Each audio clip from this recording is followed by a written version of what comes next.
যেই টপিকটা নিয়ে আজকে আমরা কথা শুনবো ইনশাআল্লাহ বিইذনিল্লাহ সেটা হচ্ছে কোরআনের সাথে আমাদের প্রিয় নবীজির সম্পর্ক কেমন ছিল? প্রফেটিক রিলেশন উইথ কোরআন। আল্লাহ রাসূল সাল্লাল্লাহু আলাইহি ওয়া আলিহি ওয়াসাল্লামের সাথে কোরআনের সম্পর্ক অ্যাটাচমেন্টটা কেমন ছিল? How was his relationship with the Quran? কিভাবে তিনি কোরআনকে ধারণ করতেন নিজের মধ্যে? কিভাবে কোরআনকে লালন করতেন? কোরআনকে কতটুকু সময় দিতেন? আজকের পুরো আলোচনা জুড়ে আমরা এটা দেখব।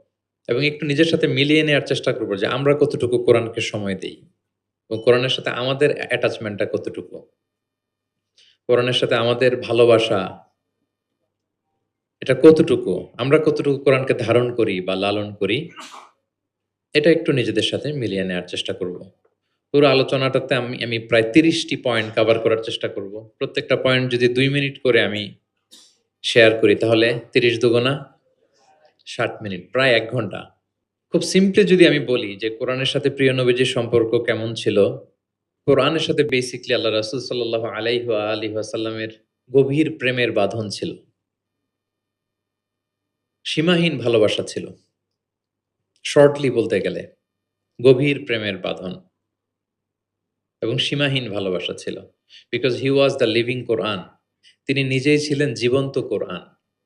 আম্মা জান আয়েশা রাদিয়াল্লাহু তাআলা আনহাকে যখন জিজ্ঞেস করা হতো আল্লাহ রাসূল সাল্লাল্লাহু আলাইহি ওয়াসাল্লাম ইন্তেকালের পরে তাবিঈরা যখন জিজ্ঞেস করতেন যে কাইফা কানা খুলুকু রাসূলিল্লাহ, আম্মাজান আমাদের নবীর আচরণ কেমন ছিল? তো তখন আম্মাজান আয়েশা রাদিয়াল্লাহু তাআলা আনহা বলতেন কানা খুলুকুহু আল কুরআন। উনার আচরণ ছিল কোরআনের আচরণ। কোরআনী জীবন ছিল উনার। এবং ইনদামা রাসূলুল্লাহি ইয়ামশি আলাল আরদি কাআন্নাল কুরআনা ইয়ামশি আলাইহি। রাসূল সাল্লাল্লাহু আলাইহি ওয়াসাল্লাম যখন মদিনার রাস্তা দিয়ে হেঁটে যেতেন আম্মাজান আয়েশা বলতেন মনে হতো একটা জীবন্ত কোরআন হেঁটে যাচ্ছে। As if a living Quran is walking on the street of Medina. রাসূল সাল্লাল্লাহু আলাইহি ওয়াসাল্লাম মদিনার অলিতে গলিতে যখন হাঁটতেন দূর থেকে দেখে মনে হতো একটা লিভিং কোরআন হেঁটে যাচ্ছে। তার মানে পুরো কোরআনে ৩০ পারায় থিওরিটিক্যালি যা বলা আছে রাসূল সাল্লাল্লাহু আলাইহি ওয়াসাল্লামের জীবনে প্র্যাকটিক্যালি সেটা করে দেখানো আছে। এজন্য উনাকে বলা হয় লিভিং কোরআন। তিনি হচ্ছেন জীবন্ত কোরআন। এবং এই কোরআনকে রিসিভ করতে যেয়ে তিনি অনেক কষ্ট সহ্য করেছেন আমরা জানি। তিনি কোরআনের ভার বহন করেছেন। কোরআন কিন্তু খুব হেভি একটা বাণী। যেন তেন কোনো কথা নয়, এটা আল্লাহর কালাম।